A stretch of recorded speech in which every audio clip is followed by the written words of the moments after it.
you could be the next target and you might not even know it. No hacking, no malware, no sophisticated tech required. Today's scammers only need one thing: a conversation.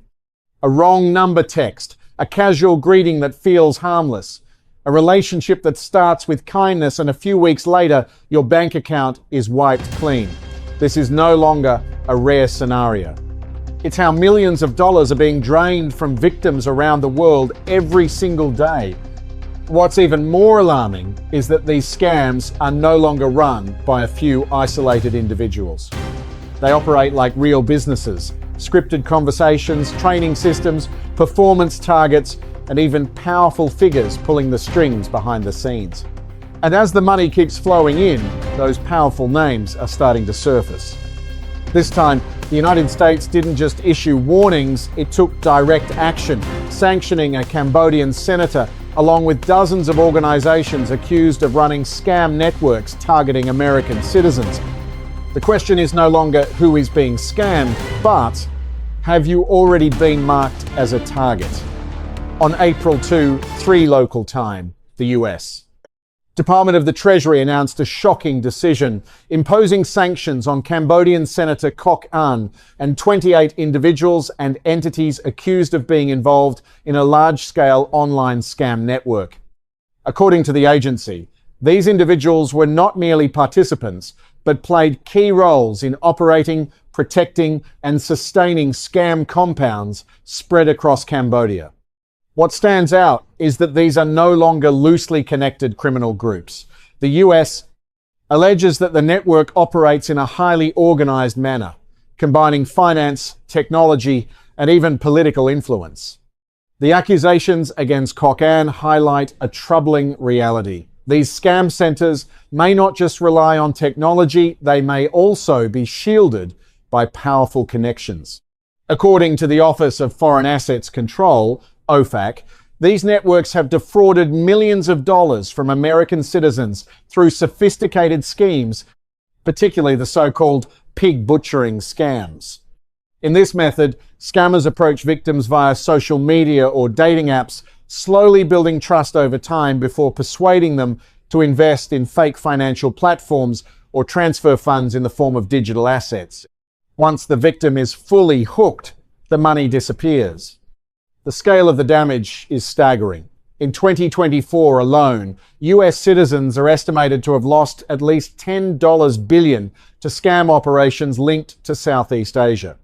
This is no longer a problem confined to one country. It has become a cross-border crisis affecting global financial systems and security. Beyond financial fraud, these scam centers are also tied to severe human rights abuses. Many of the people working in these operations are themselves victims of human trafficking. Lured by promises of easy jobs with high pay, they are taken abroad, confined in heavily guarded compounds, and forced to carry out scams under threats and violence. Real-life accounts reveal the brutality of this system. Some victims have been beaten, electrocuted, or filmed under duress to pressure their families into paying ransom. This blurs the line between financial crime and human trafficking, creating a complex and deeply troubling criminal ecosystem. The latest US sanctions are part of a broader campaign to dismantle global scam operations. The US Treasury has emphasized that eliminating such fraud networks is a top priority, and authorities will continue to pursue those responsible, regardless of where they operate or how powerful they may be. At the same time, the US Department of Justice has been prosecuting individuals linked to scam networks in Myanmar, with signs that investigations are expanding into Cambodia. These cases highlight the regional connectivity of such criminal organizations, which can easily shift operations across borders to evade law enforcement. Under growing international pressure, the Cambodian government has also begun taking stronger action. Prime Minister Hun Manet has ordered authorities to intensify crackdowns on online fraud, stressing that law enforcement must be strict and without exceptions. Recent statistics reveal the scale of the issue. In just over 2 weeks in April, Cambodian authorities uncovered nearly 2,700 scam sites and took action against more than 21,000 individuals involved. This clearly shows that scam centers are not isolated incidents, but part of a vast criminal ecosystem. Additionally, the government is tightening control over facilities such as hotels, apartments, and urban complexes, locations often used to conceal scam operations. New regulations allow for strict penalties, including criminal prosecution for violations. However, a major question remains. Will these measures be enough to dismantle an industry that has already taken deep root in the region? When scam networks are backed not only by money but potentially by powerful figures, the fight against them becomes far more complicated. On a broader level, this case reflects a troubling trend in the digital age. Criminals are fully exploiting technology, globalization, and regulatory loopholes to expand their operations. What's happening in Cambodia is just one part of a larger picture, where scam networks operate across borders, reach victims anywhere, and move money in seconds. For internet users, the lesson is clear. Never let your guard down. Attractive investment offers, chance online relationships, or promises of quick money can all be carefully designed traps. In the digital world, trust itself has become one of the most exploitable vulnerabilities. For governments, this is a stark warning that the fight against cybercrime requires stronger international cooperation than ever before.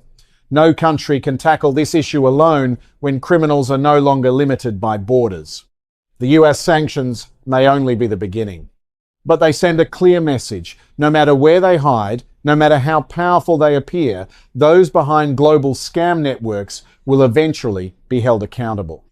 And as this battle escalates, the real question is no longer if it can be stopped, but when and how.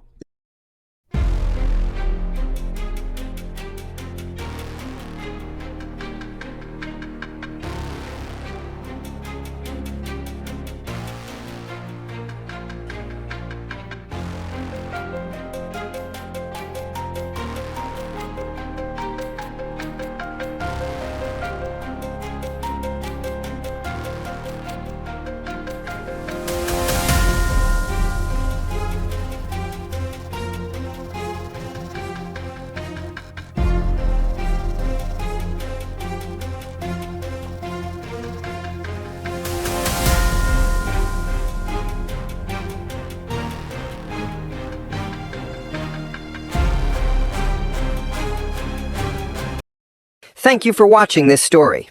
If you found it meaningful, please subscribe, turn on notifications, and share this video. And now it's time to say goodbye. Thank you for staying with Societal Stories.